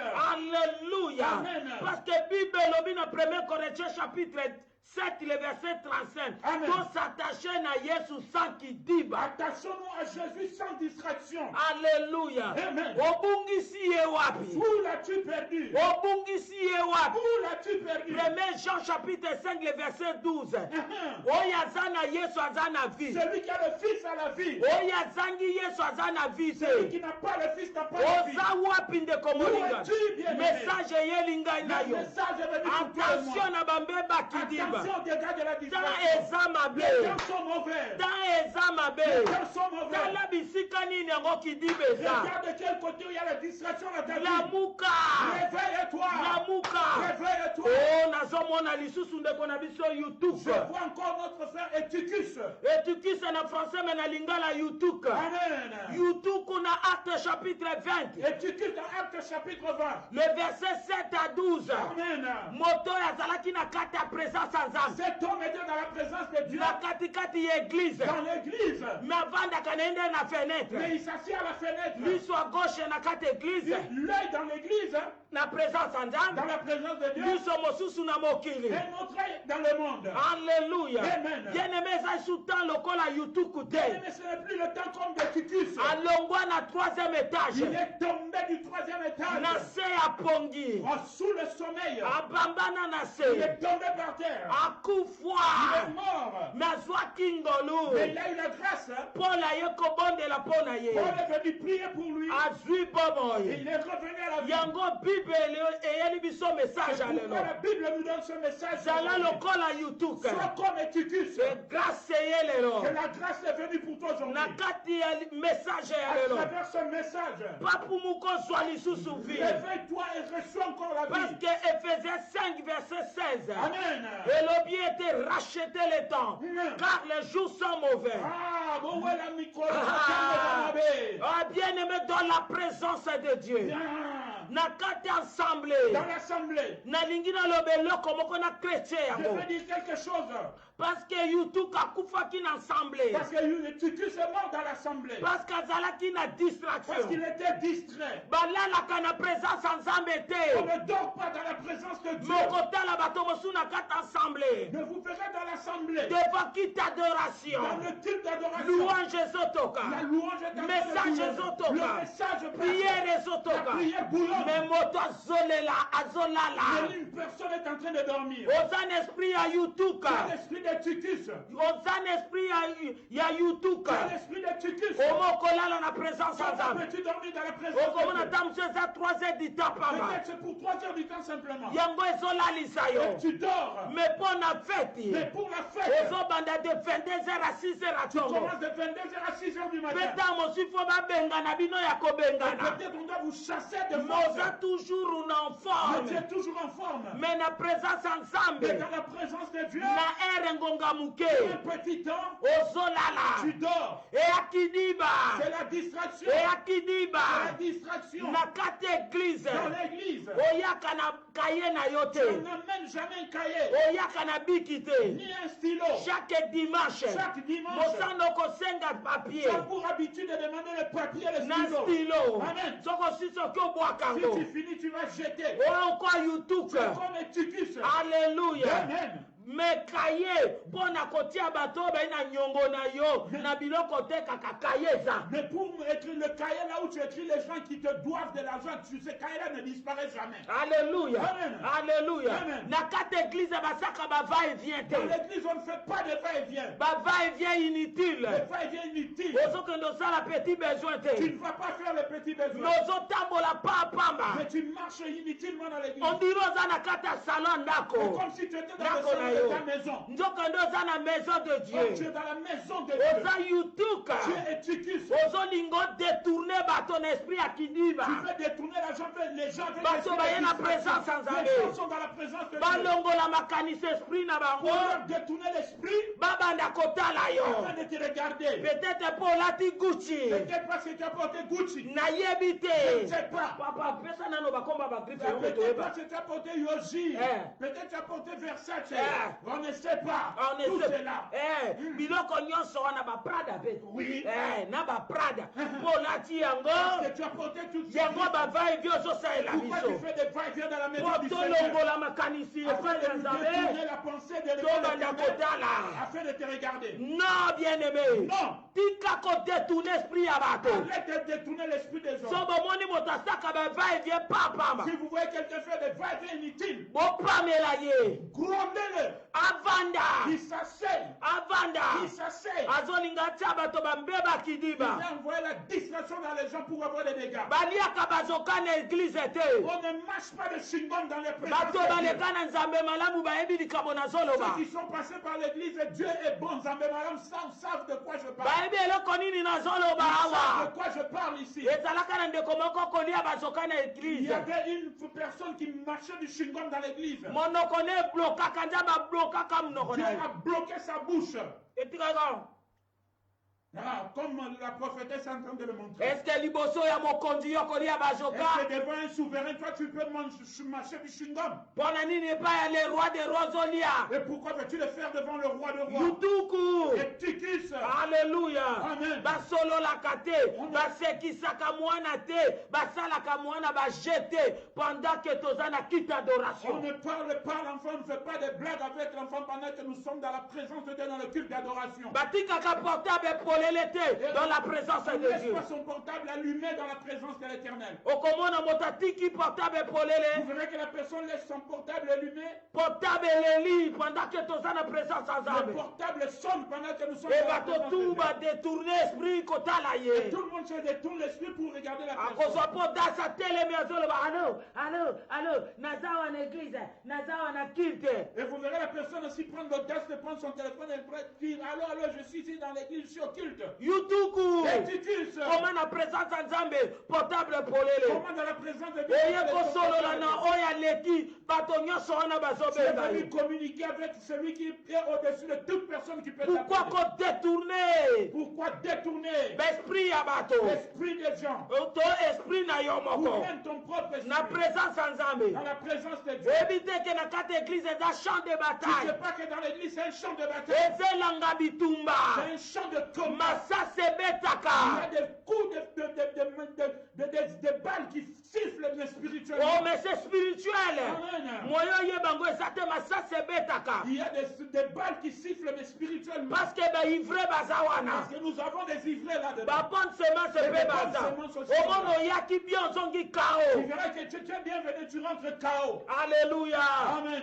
alleluya Amen. ozoya kite te ozoya nde koya kotekaka biloko Tu na ne yo viens pas au culte, tu viens vendre tes marchandises. oaprese kotelemi eglize yango ekobimaka mpo ngonga nini mpo nga nateka Tu es pressé quand est-ce que le culte va finir afin que moi je vende mes marchandises. yutuku Et Tikis, 50% na kati église 50% na libanda 50% dans le culte, 50% dehors. eya badega Ce sont les dégâts. lokwa frère moko azalaka kobina mpona koepate bato bakasi neti akokumisa nzambe kosote kopunguka lele nyonso Comme un frère qui chantait et dansait, sautait comme si pour danser, pour épater les gens croyants. nzoka yutuku Oh, c'était Tikis. un jour nzambe alembanaki na Et un ye jour Dieu testait s'est fatigué de lui. abamba ye na se l'a renversé par terre. aepataka même pasteur akomi kopesa baelonge epai na ye ndengakubisaka nzambe. Il avait même épaté le berger, tel que le berger a commencé à le citer en exemple tout le temps. Mais mokolo akweyaka le jour où il est tombé par terre, alobi vérité, il a dit la vérité. baloyenge nyonso wana asalaka na nzoka amelaka diamba avant ya Tout église. ce qu'il faisait là, sauter, danser, tout ça, or qu'il prend du chambre avant de venir. Attention dans la présence de Dieu. Attention dans la présence de Dieu. Attention dans la présence en Zambé. Attention dans l'imposition en Zambé. Prophète moko pe azwa hémorroïde. Il y a aussi un prophète qui a eu l'hémorroïde. Baosa délivrance na kati église ndeko moko baosa les délivrance yazo seka. On était en train de faire la délivrance à un frère, lui il était en train de rigoler. Hémorroïde bima yewana. Il a été frappé de l'hémorroïde sur place. Attention personne dans la présence en Zambé na katikati pe andako na yo. Attention même si tu es dans la présence de Dieu dans ta propre maison. Kanga ka téléphone. Éteins ton téléphone. Ozali boso le roi des rois. Tu es devant le roi des rois. Tika message à l'elon Zambé apambola bino. Laisse que le message d'aujourd'hui Dieu puisse vous bénir. Sasa ipi tozako kenda pona tina ya deuxième partie to salaka. Maintenant nous passons à notre deuxième partie. Oezalaka question réponse. C'est la question et réponse. Papa Isaiah kobanda kotuna me bino pe bande ko balandi esengeli pe kotuna mituna molimo santo azali wana pona kosunga biso pona lokumu na nkolo na Moi biso. je vais poser mes questions à la prophétesse de l'Éternel, mais vous aussi vous devez interagir si vous avez des questions posées par rapport au message d'aujourd'hui, afin que la servante de Dieu puisse répondre par rapport aux questions qui seront posées. Merci beaucoup. Nous basculons maintenant à notre deuxième partie de cet message.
Salo ezali ya motuya emema yo na makanisi mosusu okende kosimba mosalo esengelaki te na ntango wana parce que yango nde sikoyo na détournement wana ya esprit na yo nde yango esika bambeba po koti na kidiba nde esika sikoyo bambeba ekoya. Merci. Olimbisi mama bato basignalenga un problème à son mena réglamo déjà nazongeli mutuna nanga kotuna nazongeli koloba boyete mama mosakoli eloko nini libota na nzambe koko retenir lelo na ngro par rapport à dégâts, il y a distraction. Là, on est par là. Kola zwa lokumu nzambe apambola mutu na nzambe eloko kaka bana na nzambe libota na nzambe biso nyonso elanga na nzambe tokoki kosimba kaka na oyo etali likambo ya mbeba ya kidiba esengeli kaka kosimba ke moto nzambe apesi biso molimo oyo eza ya bososole c'est-à-dire na ntango ya molimo wana oyo ya bososole ekoti ke olingi kosala likambo moko oyo eza motuya na ntango wana esengeli kaka kosalela yango telema nano kaka na likambo wana sala yango ti epai yo okende kosilisa yango mais soki na moma wana otiki likambo eza ya motuya obalusi makanisi na yo mpona kosala makambo mosusu mbala moko okoti na kidiba alors yebaka ntango okoti na kidiba ozali kosala to koloba to nini yango oyo esengelaki te na ntango wana na nsima ya kidiba mbebe ekoya kaka d'une manière d'une autre na bomoi ya moto. Amen. Nzambe azwa lokumu message eza makasi mama. Ils ont un message mon gars makasi. Motuna nanga liboso eza bona premier point. Olobeli concernant le combat na kati ya bitumba. Dans le combat. Est-ce que tango bitumba était le maka? Moto asosolaka to azalaka kidiba. Soki bitumba telemelié. Asosolaka to azalaka kidiba. Merci kola pambola yo moto na nzambe. Moto soki asosolaka to azalaka kidiba na tango ye etumba.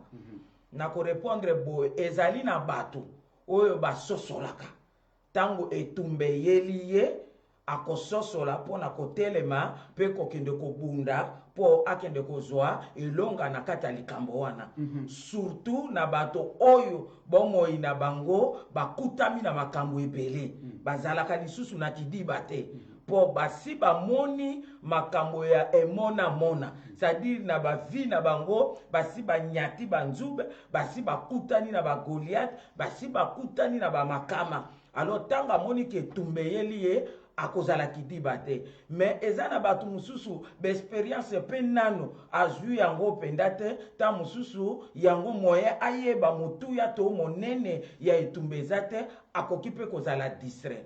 Merci beaucoup. Amen. Alors, na blandisi koloba boy. Sikoyo bato oyo bazalaka tokotia bango na catégorie ni baza kidiba bazo sala nanko bato bazalaka etumbe telemelié mazolobete nzambe yemoko ayebi bazo konte ko se plaindre kaka azo se plaindre mazoloba ke nzambe ayebi pendant que tumba etelemelié aza kidiba ou bien azo sala nanko kola zwa lokumu eza na bato mosusu oyo ke tumba etelemeli mazoloba kolo ayebi peut-être ignorance peut-être azoyeba te yango nde eza kotinda ye alobaka ke kolo ayebi kolo ayemoko ayebi mais eza mpe na bato mosusu etumba ekoki koyela ye mais azozwa ngo na maseki mais aza na kati ya koyeba azozwa ngo na kati ya maseki akanisi ke tu kaka nzambe akoki kosala nzoka nde moto na nzambe tosalaka na ye elongo nzambe aza kosala ya ye par moto mpe aza kosala ya ye par langage wana ke nzambe kaka yebi non. Luc chapitre 10 le verset 19 apesa biso makoki ya kotambola likolo na nyoka likolo na nkoto mpe likolo na nguya nyonso c'est-à-dire pouvoir autorité puissance nyonso eza na kati na biso donc tango etumba etelemi koloba te ke nzambe ayebi non yo il faut tele mosala ya yo pare ya moto soki ke nzambe akoya mpona sekuru mpo victoire ekomonisa makaka mais soki osali pa te olobaka nzambe akosala nzambe mpe alingaka baparese te okokamwa mpe banguna bakoya mpe ale basali oyo esengelaki na bango basala. Merci. Siko tango banguna basali musala na bango na bomo ya moto aza koloba nzambe ye moko ayebi akontinue kolobaka ke nzambe ye moko ayebi to akomona ke azalaki kidiba bamisusu bakokomprendre na bango mosusu mpe aboyi na ye oyebi mpe refi ezalaka moto azoboya kokomprendre ke ezalaki foti ya ye moko aokontinue kaka kose plaindre mosusu okoyoka kutu nzambe mpo na nini otiki ngai bo nzambe mpo bongo mosala oyo yesu asalaki na ekulusu eya moke te asa apesa biso makoki wana. Donc nalingi koloba na moto moko soki etumbe ye tika langage oyo yake nzambe ye moko akosala, nzambe ye moko akosala ko se plaindre. Ça c'est être un enfant na kata makambo na nzambe. Mais moto ya sa koli quand même o azana maturité na kata likambo na nzambe soki likambe ye lié a se plaindre kate. Je crois ma bonne linde moto et ça la kamosala na kata vie ya moto wana. Merci beaucoup. Bien-aimé, nazo rappelé na lozo awanga nazo tuna mituna yope ozakuna soko za na mutuna koma na un écran wana komona ona kotuna mama mosakoli mutuna na yo otikelanga kanga mona tuna te toza ko interréagir na biso na bino parce que na lobaki ne bandeli peut-être pas problème à son mais na lobaki était ezali batu pour na problème ya capacité à comprendre batu mso ba comprendre mbala moko ba mso bazala na ko comprendre na mituna pe biano et permettra ko kene peu na profondeur parce que na prédication tozo kende pam mais na mituna biano on a la capacité ya ko fungola ko motonyo sa soso so dans na mutuna na yo koma yango na komona na kotuna mama prophétesse. Amen. Amen. Sikoyo mama nanga musakoli tango moto azana kati ya kidiba ete banguna bazingele banyati ba dominer awa nazaka na kati ya likambo ya komba banguna bazingele ba dominer a cause ya kidiba naye sola mutwana ezaboni kolo azwa lokumu papa banguna tango bazingeli moto yoza na katikati ya kidiba banyati basali nini degat bambebe koya papa na ngai bambeba wana ezali na ba spe ebele bambeba tango bazoloba deja dega yebaka ke na bino moko batalopoto boyebi ezali ruine ezoya na kati ya bongo ya moto wana destruction ezoya na katikati ya moto wana parce que bamefe nango ezalaka toujours kaka na côté négatif.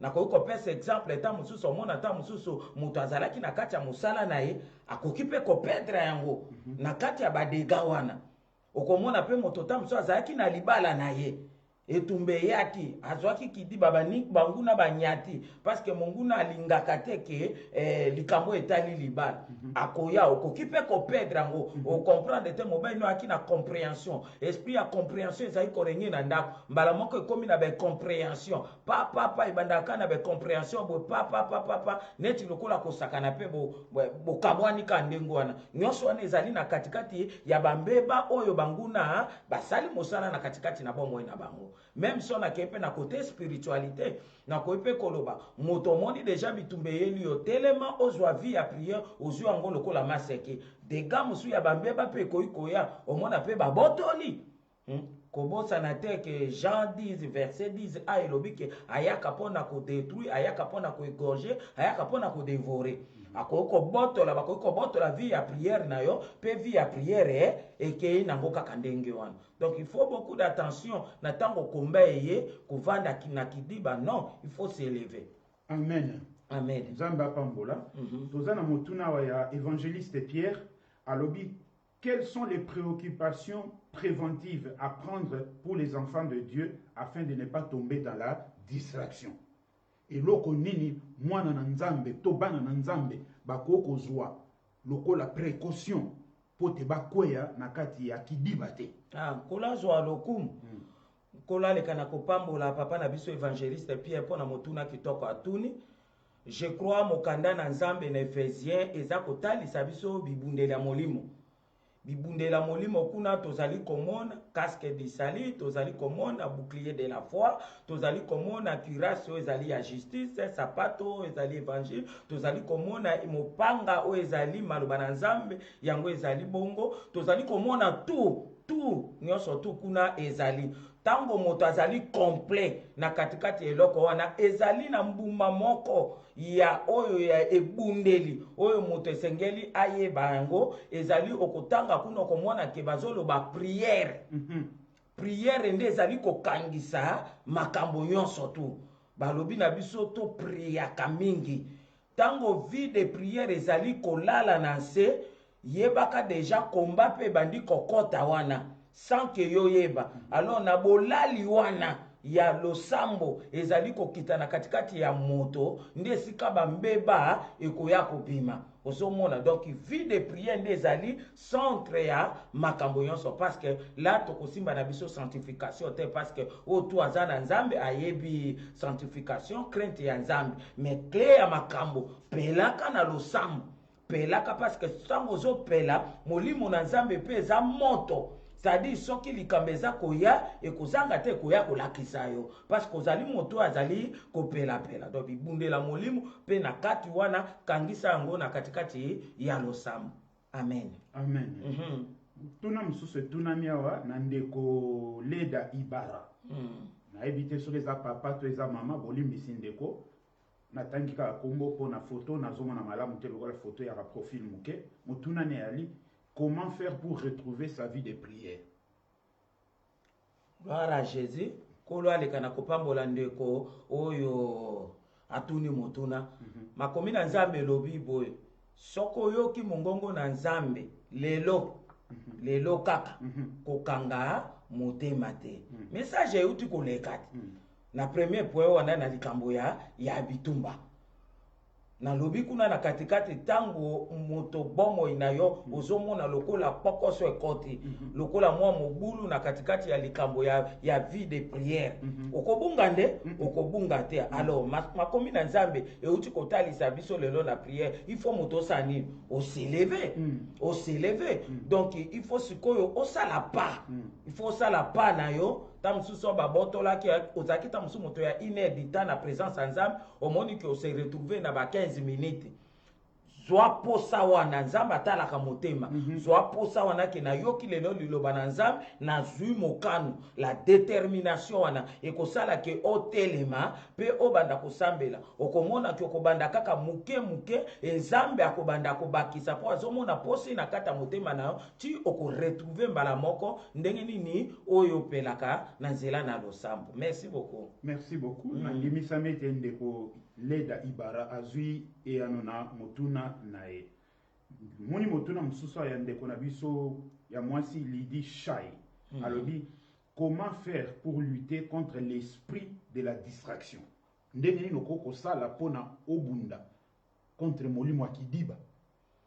Molimo ya kidiba eza na balolenge mibale ça arrive deux fois ta mosusu omona moto wakoki kozala distrait eza neti lokola nameka koloba ngo na mokuse moto aza distrait na koloba ndenge na langage tolobaka ta mosusu moto akoki kozala to envoûté akozala envoûté mais okotala moto mosusu akoza pembeni nde apapumusi ye yo ozaka boye te mpo nini oza boye moto akoki kopapumusa yo omona moto soki alingi yango te omona mpe ale akangi porte na kote ya makambo yango mpo na koavance.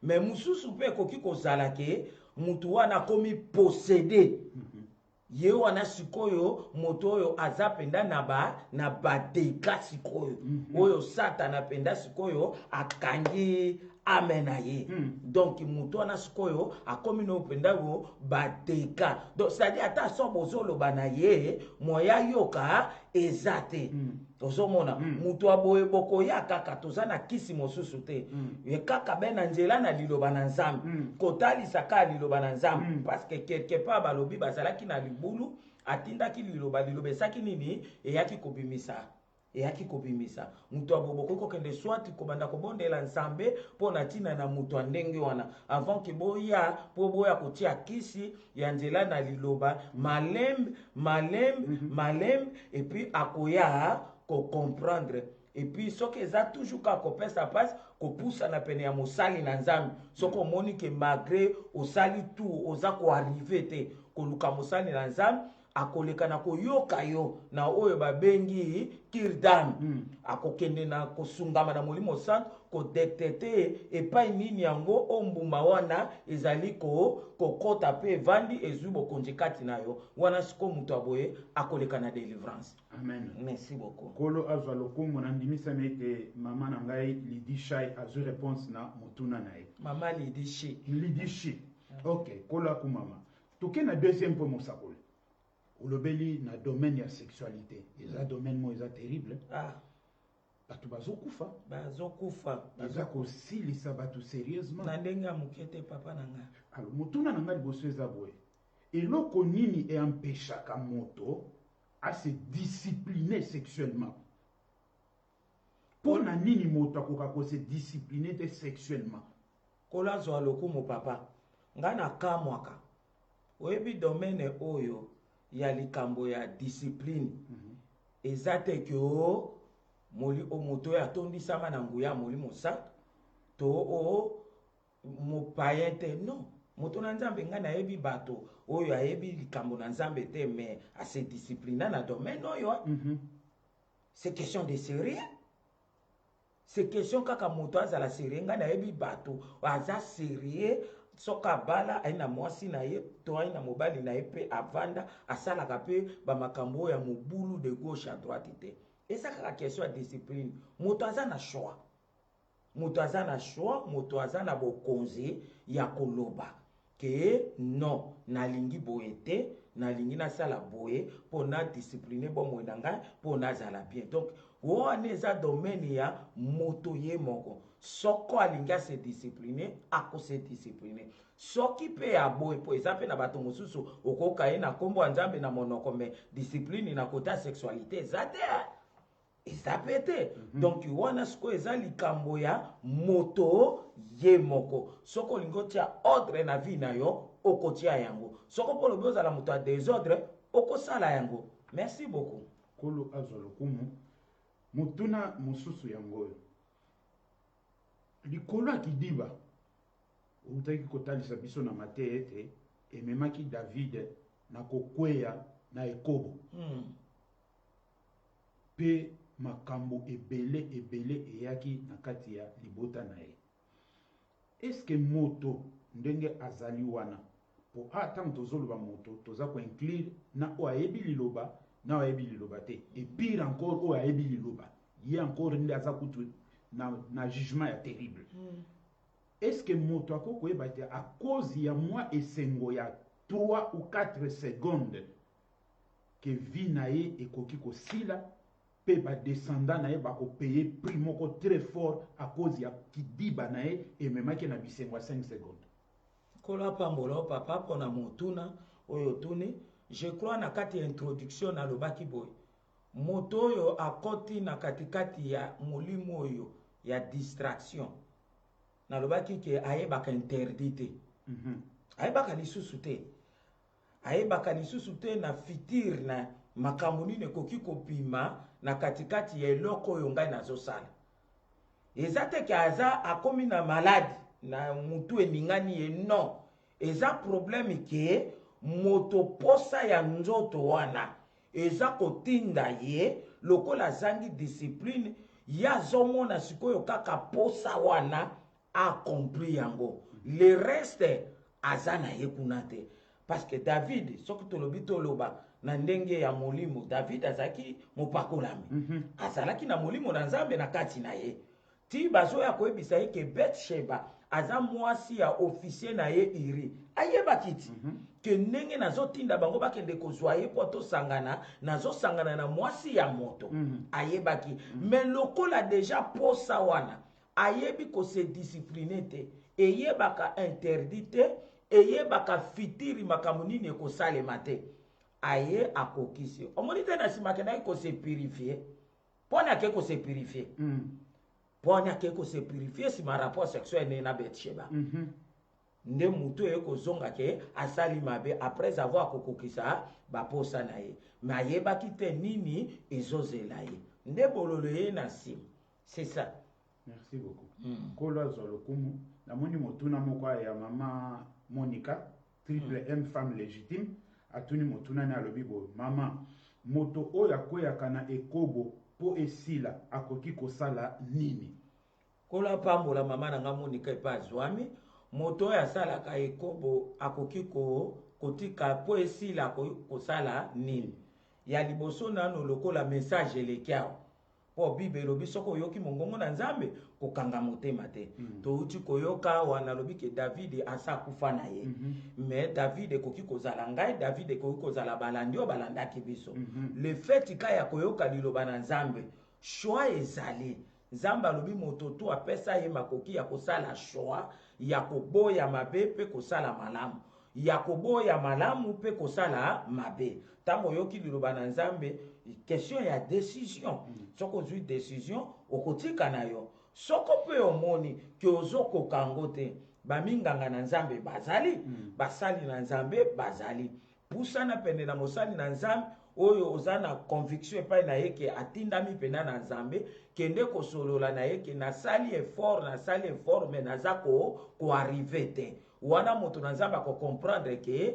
eza sikoyo ekomi likambo ya oza posede sikoyo oza sikoyo posede alors bokoantame oyo ezali priere mpo na ntina na délivrance na yo kokangolama ekoya mpe nsima ya kokangolama yo moko mpe kanga porte discipline toi mpo ete otombe lisusu te mpo bible elobi molimo wana ntango molimo nyonso so babengani soko okangi ekuki te ekoya ekende koluka lisusu ya makasi lisusu koleka ndenge ezalaki liboso amen amen bien-aimé soki oza na motuna na otinda parceke ngai natikali na mituna mingi te tozokenda koshite alors avant tolonga na domaine ya sexualité motuna na ngai ya suka na sexualité yango mama moto likolo ya kidiba na ye akei ake kosangana na mwasi oyo to mobali oyo aza na mikumba ya molimo c'est-à-dire aza na bademon mpe kati na ye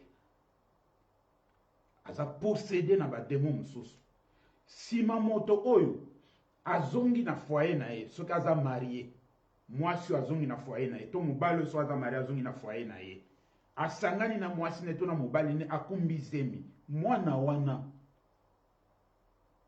oyo akoti siko na libuma mwasi mwana wana oyo akoti na libuma mwasi mwasi azongi auti kosangana na mobali mosusu libanda me mobali wana aza na bamilimo kati na ye azongi sikoyo aye kosangana na mobali na ye me akumbi zemi ya mobali oyo ya ye ya ndako sikoyo me autaki kosangana na mobali mosusu libanda po aza na bamilimo aposede mobali mpe oyo auti kosangana na mwasi moko libanda mwasi wana mpe aza na bamilimo kati na aposede sikoyo azongi aye kosangana na mwasi ya ndako abala mwasi wana azwi zemi mwana wana oyo azoya kobotama position eza ndenge nini kolo azwa lokumu papa na ngai oyebi ndako nyonso tu oyo ezalaka na ekobo na katikati ya baoyo basili kobalana eza likambo moko eza mawa eza pasi mpe eza likama surtout na moment oyo mwasi azobanga te mobali mpe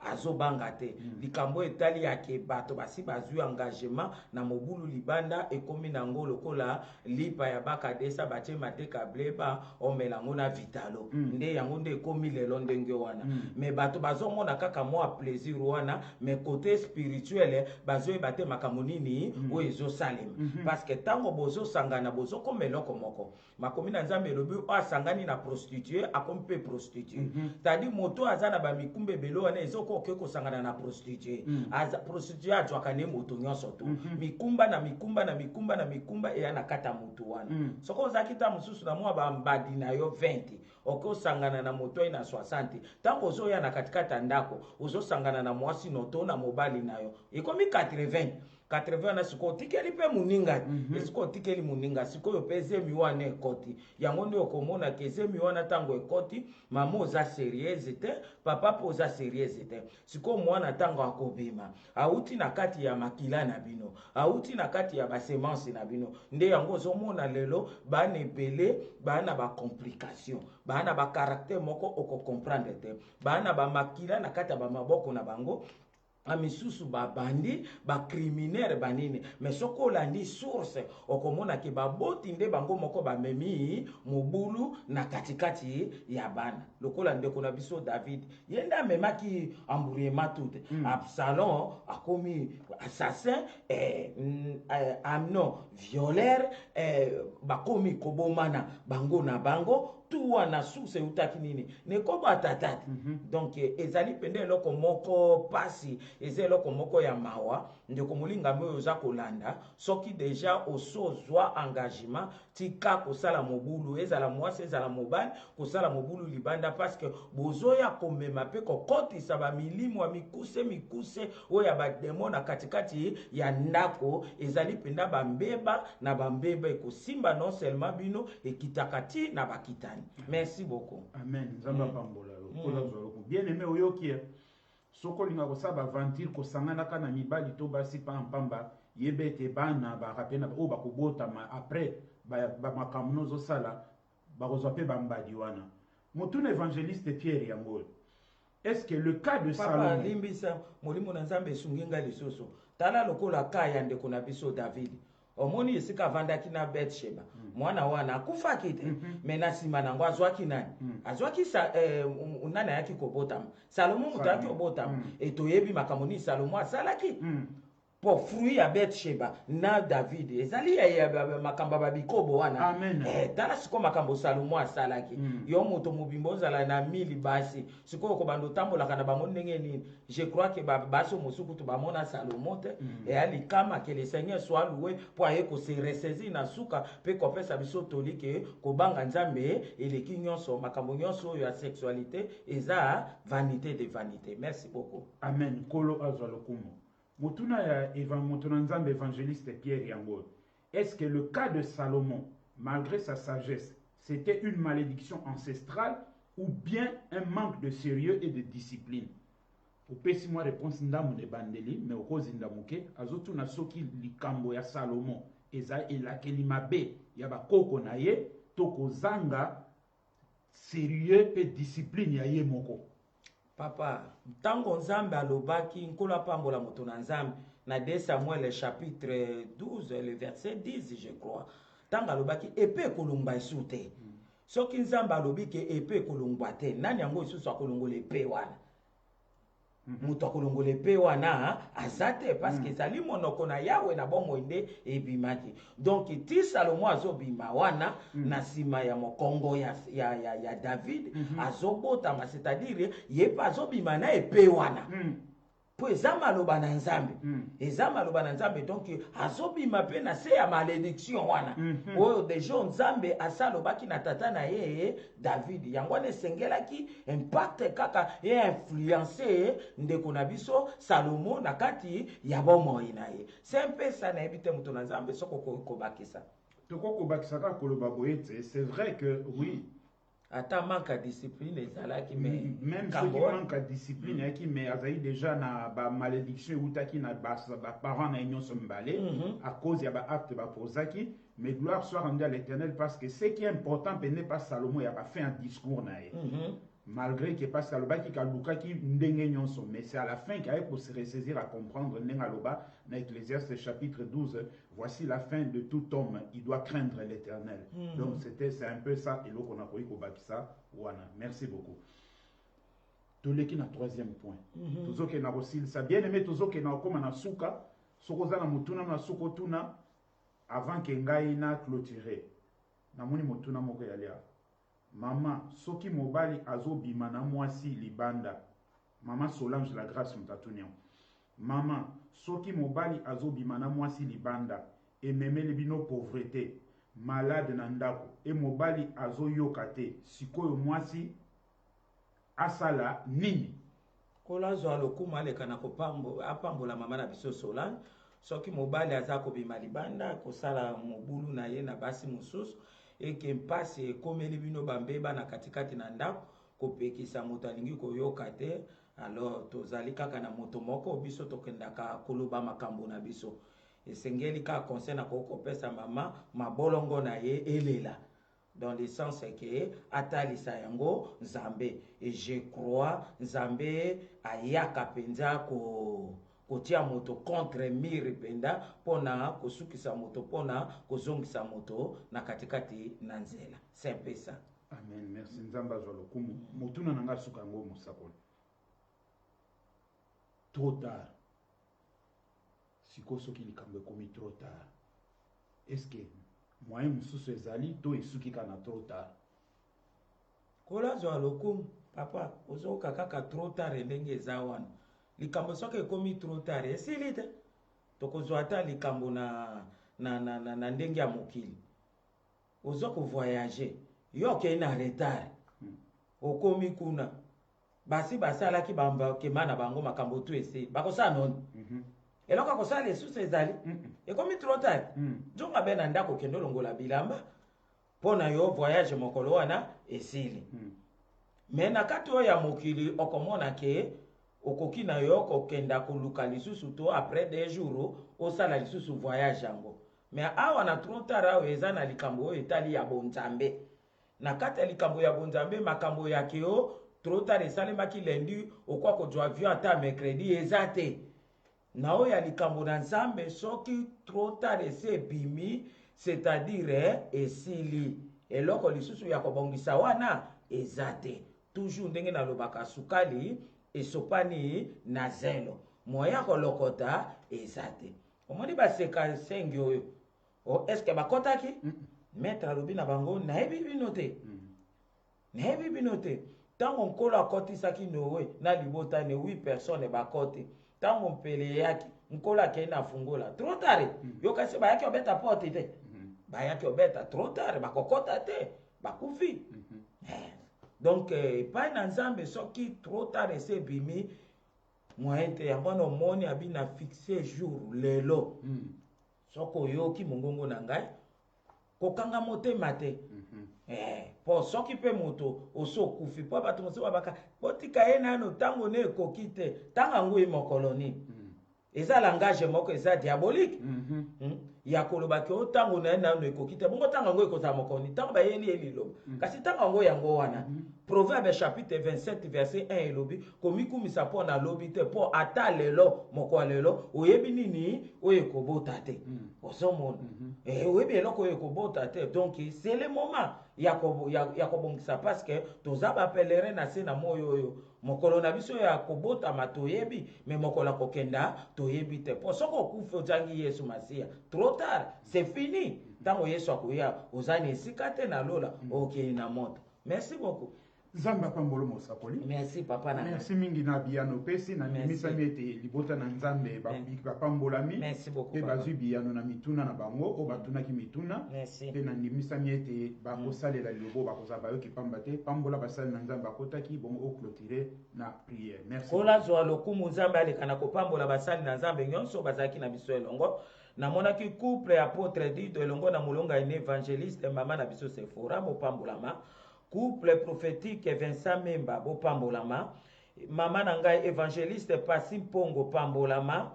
Namonaki lisusu servant de Dieu Grâce Bovele pambolama lisusu. Papa na biso Eva pambolama.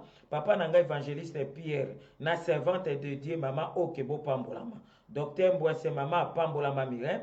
Pambolama couple Alpha Sing. Pambolama mama évangéliste Micheline Kil. Pambolama pasteur Paul. Pambolama servant de Dieu Madi Bovelle. Pambolama évangéliste Esaïe Bovelle.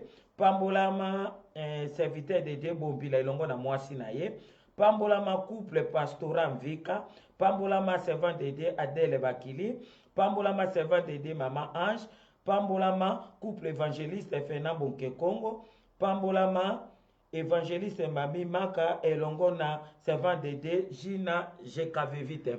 Na basali na Nzambe mosusu bayoki bakombo na bango te eza komona na te me Nzambe na lola apambola bino yebele bana na Nzambe bazalaki ebele na kotanga kaka mwa ndambo mukio nazwaki temps mpo na ntina na kokoma pambolama mama Laurence pambolama ma sœur Victoria Petronel pambolama ma sœur Tanya Mise ma sœur Amina mama na biso Pamela mama na biso Teresa Queen mama na nga Maria de Calais ma sœur Lidishi, Mambo Pambolama, maman na ngai Yvette Mofila elongo na ma Yvette Okunji Pambo Pambolama, maman na ngai Monica Pambolama, mwasi Pambolama, ndeko Thomas Kisola Pambolama, ma sœur Mimi Otude Pambolama, mama Bibishi Kondolo Pambolama, ma Deni Chikuku Pambolama, ma sœur Mami Bilo Pambolama, Mama Ida Otambo, Mama Makeli,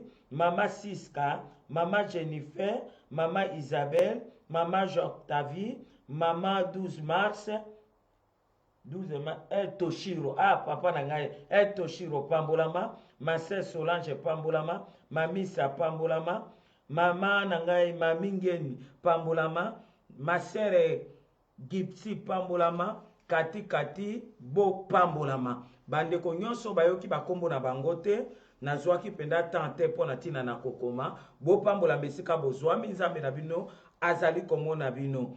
Nabondeli na kombo na Yesu nzambe na bomoi, opesi message na ona ndenge sengelaki, o ezali bambeba ya kidiba. Nkolo tika ete message esala musala, ba oyo bazalaki na bitumba baaki kidiba batelema. Ba oyo bakomaki esclave ya sexualité, Seigneur Jésus, délivrer bango, batelema pe ba se discipliner. Ba oyo nyonso baki na distraction na mobembo na se na moyo loktoza ba pelere nkolo pesi liloba na oto ba kobongama mpo ete mokona liwa elakaka te wano koya tokota na bokonzi na likolo lilobo esala mosala na kombo na Yesu soko zongi te papa tokoloba lisu dans ta part na kombo na Yesu na bonde libongo amen amen zamba lola apambola bino amen. Bye bye.